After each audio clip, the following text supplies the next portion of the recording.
ఇరాన్పై 30 ఏళ్ల సంతకం. ఆ దేశాన్ని శక్తివంతమైన రాజ్యంగా మార్చిన నేత. ఇరాన్కు సుప్రీం లీడర్ అయిన తొలి మత గురువు. 3 మాటల్లో ఖమేనీ ప్రస్థానమిది. 86 ఏళ్ల వయసున్న అయతుల్లా అల్ ఖమేనీ 1989లో ఖమేనీ మరణం తర్వాత ఇరాన్ సుప్రీం లీడర్గా బాధ్యతలు చేపట్టారు. 1939 ఏప్రిల్ 19న ఇరాన్ మషద్లో జన్మించారు ఖమేనీ. తండ్రి గొప్ప ఇస్లామిక్ పండితుడు.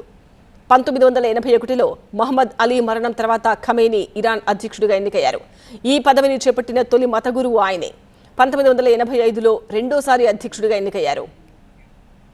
సుప్రీం లీడర్గా 3 దశాబ్దాల పాటు ఇరాన్ను పాలించారు ఖమేనీ. అత్యున్నత అధికారం చేపట్టిన తర్వాత షియా ముస్లిం మత గురువుల నేతృత్వంలో పాలనా వ్యవస్థను మరింత పటిష్టం చేశారు.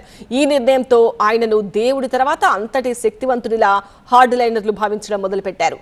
ఖమేనీ నాయకత్వంలో ఇరాన్ శక్తివంతమైన దేశంగా ఎదిగినా అంతర్గత నిరసనలు, అంతర్జాతీయ ఆంక్షలు ఆయన పాలనకు సవాళ్లుగా మారాయి. రివల్యూషనరీ గార్డ్స్కు అపరిమితమైన అధికారాలు కట్టబెట్టారు. దేశ సైనిక అంతర్గత రాజకీయాల్లో ఈ దళమే ప్రధాన శక్తిగా మారింది. ఇరాన్ బాలిస్టిక్ మిసైల్ ప్రోగ్రాం మొత్తం వీరి నియంత్రణలోనే ఉంటుంది. ఖమేనీ తన పాలనలో అనేక సవాళ్లు ఎదుర్కొన్నారు.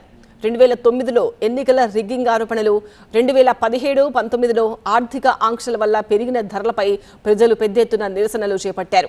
2022లో ఓ యువతి హిజాబ్ వివాదంలో దేశవ్యాప్తంగా అల్లర్లు చెలరేగాయి. ఈ నిరసనలను అణిచివేసే క్రమంలో వందలాది మంది మరణించగా వేలాది మంది జైలు పాలయ్యారు. అప్పటి నుంచి ఏటా ఇరాన్లో ఏదో ఒక విషయంలో నిరసనలు వెల్లువెత్తుతూనే ఉన్నాయి. నియంత పాలన నుంచి రక్షించాలని చాలా మంది ఇరాన్ వాసులు అమెరికా అధ్యక్షుడు ట్రంప్కు విజ్ఞప్తి చేసిన సందర్భాలు ఉన్నాయి.